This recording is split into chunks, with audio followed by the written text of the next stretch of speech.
Hi అండి, నమస్తే. నేను మీ రమ్య. వెల్కమ్ బ్యాక్ టు జెస్వి కుకింగ్ రెసిపీస్. ఈరోజు నేను ఓట్స్తో సబ్జా షర్బత్ ఎలా ప్రిపేర్ చేయాలో చూపిస్తున్నాను. చాలా బాగుంటుందండి, టేస్టీగా కూడా ఉంటుంది.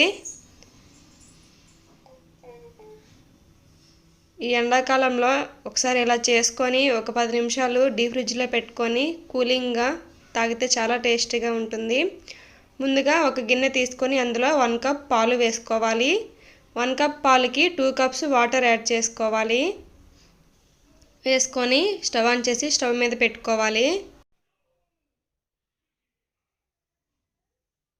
తర్వాత ఇప్పుడు 1 స్పూన్ సబ్జా గింజలు తీసుకొని 1/2 కప్ వాటర్ వేసుకొని నానబెట్టుకోవాలండి.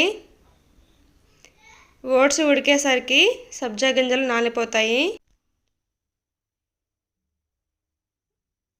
ఇలా నానబెట్టుకొని పక్కన పెట్టుకోండి.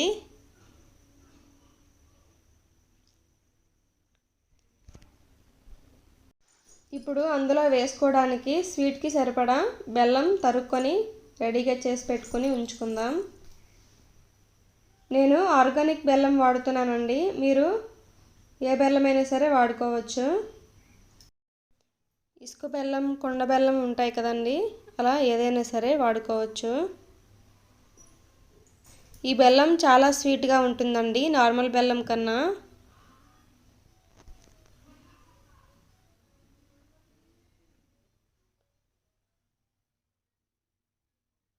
పాలు మరుగుతున్నాయి. ఇప్పుడు ఇందులోకి 1 కప్ ఓట్స్ వేసుకుందాం.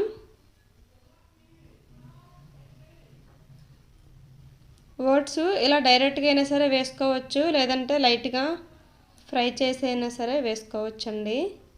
వేసుకొని బాగా కలిపేసుకోవాలి. ఒక 2 నిమిషాలు ఉడకబెట్టుకోవాలి.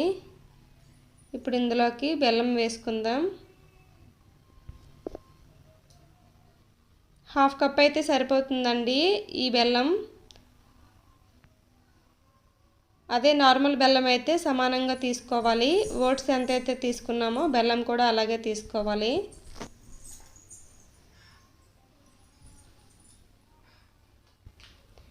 బెల్లం వేసిన తర్వాత ఒక 3-4 నిమిషాలు మీడియం ఫ్లేమ్లో ఉడికించుకోవాలి.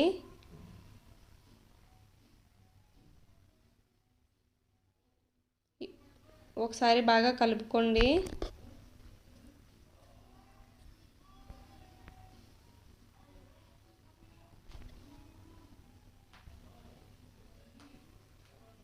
ఇప్పుడు ఇందులోకి 1 స్పూన్ బాదం పప్పు చిన్న ముక్కలుగా కట్ చేసుకొని వేసుకోవాలి.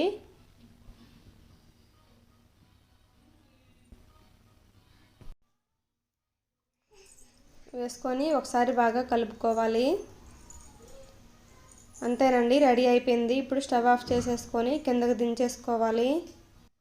ఇప్పుడు ఇందులోకి 2 టేబుల్ స్పూన్లు సబ్జా గింజలు ముందుగా మనం నానబెట్టుకున్నాం కదా, వేసుకొని బాగా కలిపేసుకోవాలి. అంతేనండి, రెడీ అయిపోయింది. గ్లాస్లోకి సర్వ్ చేసుకుందాం. ఈ రెసిపీ మీకు నచ్చినట్టయితే నా ఛానల్ని లైక్ చేసి, షేర్ చేసి, సబ్స్క్రైబ్ చేసుకోండి. Thank you for watching.